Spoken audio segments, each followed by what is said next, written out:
asin at ilaw. Dalawang karaniwang bagay na ginagamit natin araw-araw.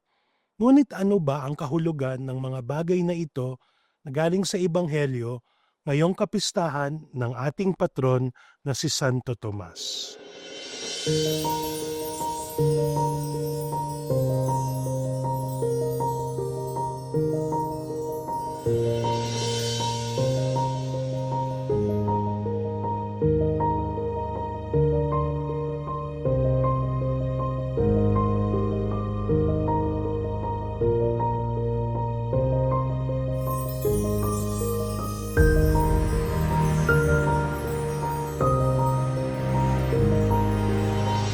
Kayo ay asin ng lupa, kayo ay ilaw ng sanlibutan.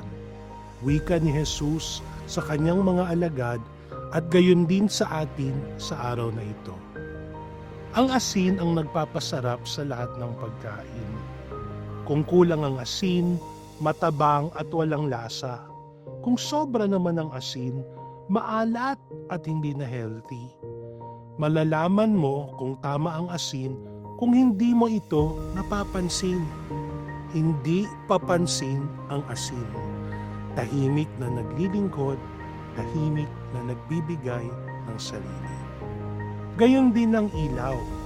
Alam mong tama ang ilaw kung hindi nakakasilaw. Hindi sobra, hindi rin kulang. Tamang-tama lang upang bigyang liwanag ang lahat ng bagay sa paligid. Hindi iniilawan ng ilaw ang kanyang sarili. Lagi siyang nakafocus sa iba. Hindi makasarili ang ilaw.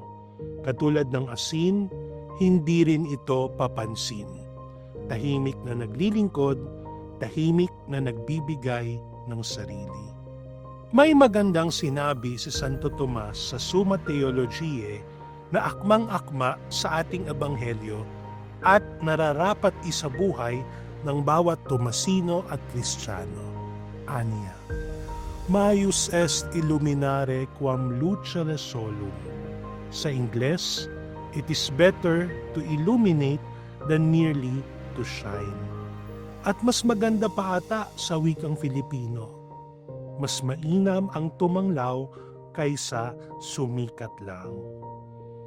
Kapag ang gusto natin ay sumikat lang, nagiging nakakasilaw ang ating liwanag.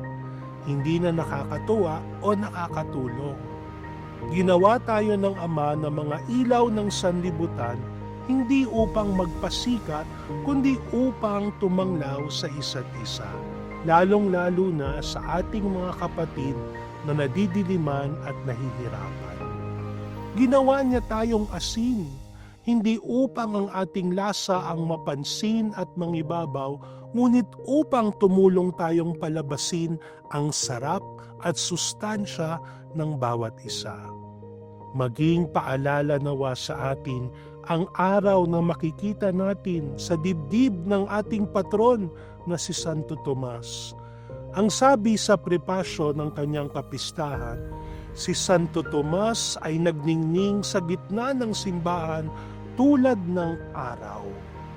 Siya ay isang magandang halimbawa ng aral na itinuturo sa atin ni Jesus sa ating ebanghelyo.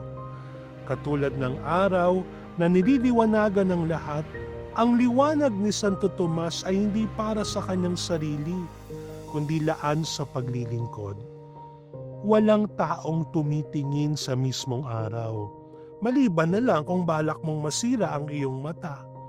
Hindi sumisikat ang araw para magpasikat at tumingin ang mga tao sa kanya. Ngunit salamat sa araw na maningning, ngunit mababang loob, nakikita natin ng malinaw ang lahat at napupuno ng buhay at kulay ang ating mundo. Kaya sa ating pagdiriwang sa kapistahang ito, ipanalangin natin sa Panginoon sa pamamagitan ng ating butihing patron na hindi man tayo maging kasing bright ni Santo Tomas na sindiwanag ng araw, matularan naman sana natin siya sa kanyang kababaang loob at pagbabahagi ng kanyang kaalaman at karunungan. Maligayang kapistahan po sa ating lahat, mga Tomasino. Viva Santo Tomas!